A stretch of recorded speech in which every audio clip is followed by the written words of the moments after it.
সেটাকে যেন আমরা নষ্ট না। বিএনপি মহাসচিব মির্জা ফখরুল ইসলাম আলমগীর বলেছেন, নতুন করে যারা ষড়যন্ত্রের মাধ্যমে নির্বাচন নস্যাৎ করতে চায় তাদের আমরা চিনি। তিনি বলেন, ফ্যাসিস্টরা নির্বাচন বানচালের চেষ্টা করছে আর আরেক পক্ষ ধর্মের নামে বিভাজনের চেষ্টা করছে। নির্বাচনের মধ্য দিয়ে ষড়যন্ত্রকারীদের পরাজিত করব আমরা।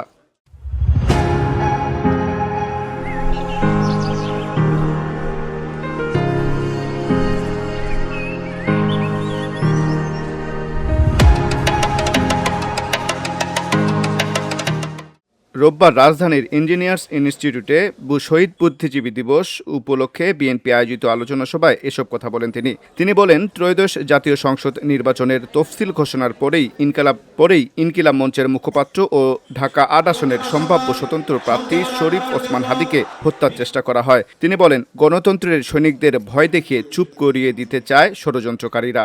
পরাজিত ফ্যাসিস্ট শক্তি আজকে চেষ্টা করছে এই দেশে নির্বাচনকে বানচাল করবার। আরেকটি শক্তি তারা চেষ্টা করছে ধর্মকে ব্যবহার করে এই দেশে আবার মানুষের মধ্যে বিভাজন সৃষ্টি করবার। আমরা যে পথে আছি সেই পথই হচ্ছে সঠিক পথ। আমরা উদার গণতান্ত্রিক পথে সামনের দিকে এগিয়ে যাব, গণতন্ত্রকে প্রতিষ্ঠা করব। অন্যদিকে বিএনপির স্থায়ী কমিটির সদস্য মির্জা আব্বাস বলেছেন, টার্গেট কিলিংয়ের উদ্দেশ্যে ৭০ জনের তালিকা করা হয়েছে। তিনি বলেন, একটা ছেলে ওসমান হাদি মরতে মরতে বেঁচে গেছে, আল্লাহ তাকে রুহ হায়াত দান করুন। মির্জা আব্বাস বলেন, একটি দল আগামী নির্বাচন সামনে রেখে বলছে তারা ৫৪ বছরের প্রতিশোধ নিতে চায়। তিনি বলেন, এক শ্রেণীর বুদ্ধিজীবী গজিয়েছে, তারা বলে বিএনপিকে ঠেকাও, কিন্তু দেশকে এগিয়ে নিয়ে যাওয়ার কোনো কথা বলে না। আমরা যারা বেঁচে আছি, মুক্তিযুদ্ধ করেছিলাম, তাদেরকে হত্যা করবেন নাকি নতুন জেনারেশনকে আপনারা হত্যা করবেন? কোনটা? একটা তো শুরুই করে দিয়েছে। গতকাল তো একটা ছেলে হাতে মরতে মরতে বেঁচেই গেল, আল্লাহ তাকে নেক হায়াত দান করুন। যে প্রায় ৭০ জনের মতো লিস্ট করেছেন হত্যা করবেন। প্রায় আমরা ফোন পাই, আমার বহু নেতা কর্মী ফোন পেয়েছে, সাবধান হয়ে যান। এ সময় উপস্থিত বিএনপির আরেক নেতা সালাউদ্দিন আহমেদ বলেন, ১৪ ডিসেম্বর বাংলাদেশকে মেধাহীন করার ষড়যন্ত্র পাকিস্তানি বাহিনী রাজাকার আলবদররা করেছিল। তাতে দেশ ক্ষতিগ্রস্ত হয়েছে, কিন্তু মেধাশূন্য হয়ে যায়নি।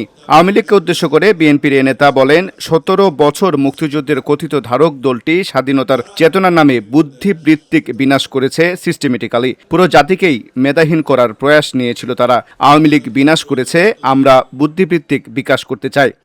পাকিস্তানেরা বুদ্ধিজীবীদের হত্যা করেছে দেশের দোসরদের মাধ্যমে, কিন্তু বিগত আওয়ামী লীগের শাসন আমলে, ফ্যাসিস্টদের শাসন আমলে বাংলাদেশের পুরো জাতিকে মেধাহীন করার একটা প্রয়াস নিয়েছে, এবং সেটাকে আমরা বলতে পারি বুদ্ধিভিত্তিক ডাইভার্সন। অনেকটা আমরা অনেকে বলে থাকি যে মেধা পাচার হচ্ছে, ব্রেইন ড্রেন হচ্ছে, কিন্তু তারা ব্রেইন রুইন করার চেষ্টা করেছে সারা জাতি। বিএনপি স্থায়ী কমিটির আরেক সদস্য নজরুল ইসলাম খান বলেন, ষড়যন্ত্রকারীরা আমাদের দেশে যারা ফ্যাসিবাদ বিরোধী লড়াই করেছে তাদের হত্যার চেষ্টা করছে। এটা প্রতিরোধ করা না গেলে সাথীদের রক্তদান ব্যর্থ হয়ে যাবে। গণতন্ত্র প্রতিষ্ঠায় নির্বাচন ছাড়া যেমন উপায় নেই, তেমনি শান্তিপূর্ণ পরিস্থিতি না থাকলে সুষ্ঠু নির্বাচন সম্ভব নয়। আমাদের অর্জিত বিজয়কে আমরা সফল করতে চাই, এই বিজয়কে কাজে লাগিয়ে আমরা সামনের দিকে এগোতে চাই। এটাকে ব্যর্থ হওয়ার সমস্ত ষড়যন্ত্রকে আমরা প্রতিহত করতে চাই। এর কোনো বিকল্প নেই, এটা করতে হবে। গণতন্ত্র প্রতিষ্ঠায় যেমন নির্বাচনের বিকল্প নাই, তেমনি শান্তিপূর্ণ অবস্থা ছাড়া নির্বাচন হয় না। এ সময় বিএনপির স্থায়ী কমিটির সদস্য ডক্টর মঈন খান বলেন, ১৪ ডিসেম্বরে যে ষড়যন্ত্র করা হয়েছিল এর মাধ্যমে বাংলাদেশের গণতন্ত্রকামী মানুষকে দমিয়ে রাখা যায়নি। একটি সমাজ ব্যবস্থাকে গড়ে তুলতে গেলে শিক্ষক, বুদ্ধিজীবী, চিকিৎসক, ইঞ্জিনিয়ার, সমাজের বিশিষ্ট ব্যক্তিবর্গ যাদের প্রয়োজন হয় তাদেরকে কিন্তু সবসময় গণতন্ত্র দিয়ে মাপা যায়। সেখানে তাদের যে গুণাবলী, সেই গুণাবলীর শ্রেষ্ঠত্ব দিয়ে তাদের মাপতে হয়, এবং সেই কারণেই আমরা একটি উন্নত সমাজ ব্যবস্থা গড়ে তুলতে গেলে আমরা বলি যে আমাদের বুদ্ধিজীবীরা হয়তো সেখানে আমাদের পথ দেখাবে। বিএনপি নেতা বীর মুক্তিযোদ্ধা আব্দুস সালাম বলেন, স্বাধীনতার ঠিক প্রাক্কালে একটা জাতিকে মেধাশূন্য করতেই 14 ডিসেম্বরে বুদ্ধিজীবীদের হত্যা করা হয়।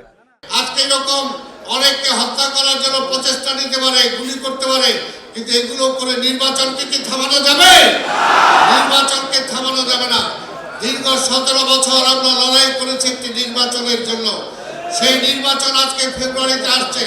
কাজে এই নির্বাচন আর কোনোভাবে বানচাল করতে দেওয়া যাবে না এবং বানচাল হবেও না ইনশাল্লাহ। সবশেষে বিএনপির মহাসচিব মির্জা ফখরুল ইসলাম আলমগীরের সমাপনী বক্তৃতার মাধ্যমে অনুষ্ঠানের সমাপ্তি ঘোষণা করা হয়। আন্নুর রাশাদ, ভিওডি বাংলা, ঢাকা।